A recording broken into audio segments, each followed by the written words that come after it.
जय हिंद बच्चों, कैसे हैं आप लोग। बच्चों, आज आपके लिए कारण बताओ सीरीज से अगला सवाल लेके आए हैं जो विभिन्न लिखित परीक्षाओं में अक्सर पूछा जाता है। सवाल ये है कि H2O द्रव है, H2S गैस है, क्यों। तो आइए जानते हैं क्या है इसका कारण।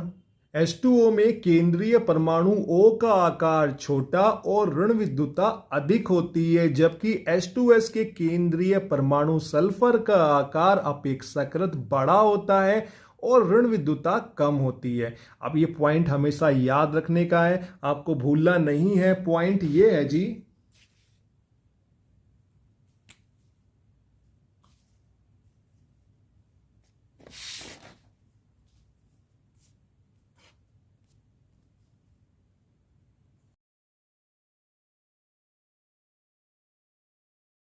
आपको ध्यान रखना है जी, किसी भी परमाणु का जो आकार होता है वो ऋण विद्युतता के व्युत्क्रमानुपाती होता है। आप समझ पा रहे हैं इस चीज को कि अगर परमाणु बड़ा है, आकार ज्यादा है, परमाणु बड़ा है तो ऋण विद्युतता कम होगी, लेकिन अगर उसका आकार छोटा है तो ऋण विद्युतता ज्यादा होगी। अब आपको स्पष्ट है। अब मैं आपको ऐसे समझाता हूं कि ये ऑक्सीजन है जी, है ना जी, और ये हमारा सल्फर है। अब आपको स्पष्ट हो गया होगा।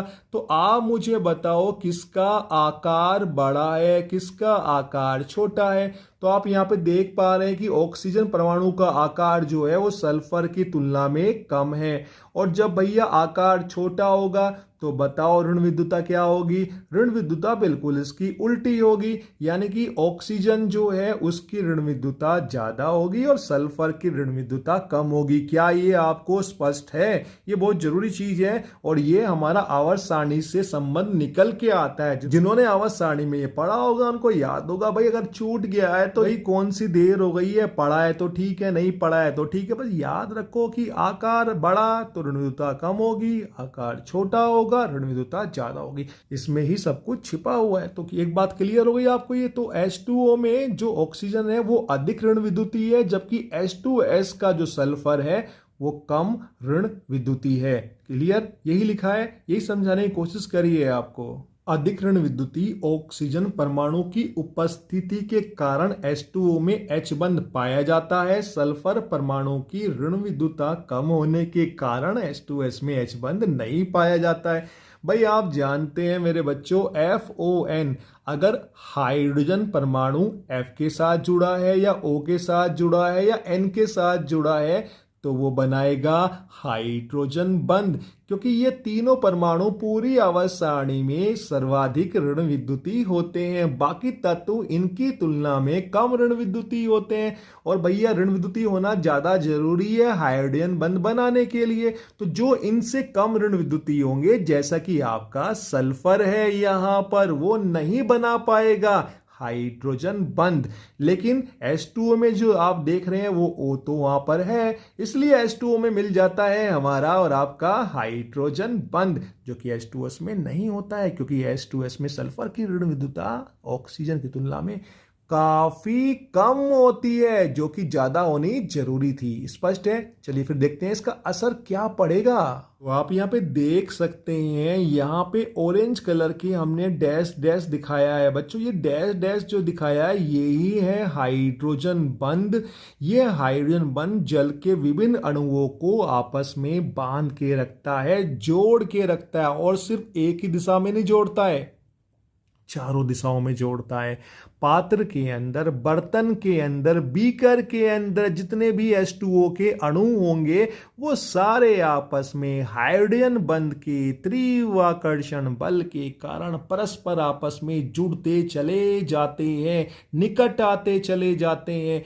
जबकि बंधु H2S में ऐसा नहीं होता है, वहां पे सारे अणु अलग अलग रहते हैं, वो पास पास नहीं आ पाते हैं, क्योंकि उनको पास पास लाने वाला, उनको जोड़ने वाला हाइड्रोजन बंध तो वहां पर है ही नहीं, अनुपस्थित है, नहीं मिलता है, जो केवल मिलता है H2O में यहां पर। तो यहां पर H2O में हाइड्रोजन बंध उपस्थित होने के कारण सारे अणु आपस में जुड़ते चले जाते हैं। H2S में ऐसा नहीं होता है, क्योंकि वहां पे हाइड्रोजन बंध नहीं है, सारे अणु अलग अलग रहते हैं, विलगित रहते हैं। H2S में केवल दुर्बल वांडरवल बल पाया जाता है, अतः H2S अणु विलगित गैसीय अवस्था में रहते हैं।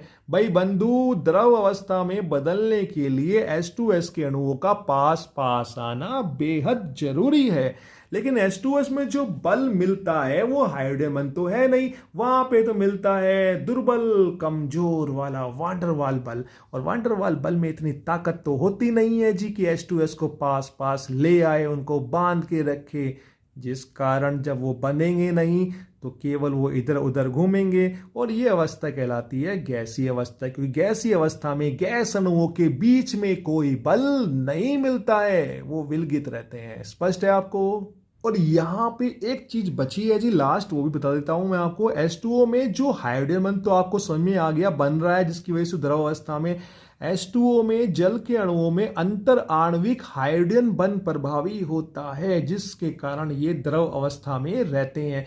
ये होता क्या है प्रभु कि जो आपका हाइड्रोजन बंध होता है वो दो प्रकार का होता है। एक होता है अंतर आणविक, एक होता है अंतः अणुक। अंतः अणुक तो केवल एक अणु के बीच में लगने वाला हाइड्रोजन बंध होता है, यानी घर की बात घर में रहती है।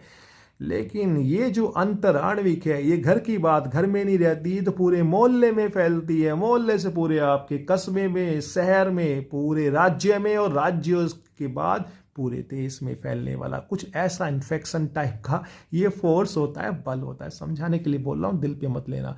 तो पात्र के अंदर आप यहाँ पे देख रहे हैं बहुत सारे अणु आपस में जुड़े हुए हैं, तो इस प्रकार का बल जो अनेक अणुओं के बीच में मिलता है, अनेक अणुओं को जोड़ के रखता है, विभिन्न अणुओं को जोड़ के रखता है, वह हाइड्रोजन बंध अंतराण्विक हाइड्रोजन बंध कहलाता है। स्पष्ट है आपको? तो अंतराण्विक हाइड्रोजन बंध होता है जल के अणुओं में, जो नहीं होता है H2S में, जिस कारण H2O कमरे के तापमान पर भी द्रव अवस्था में मिलता है, परंतु H2S गैसीय अवस्था में मिलती है। समझे बंधु? उम्मीद है आपको स्पष्ट हुआ होगा।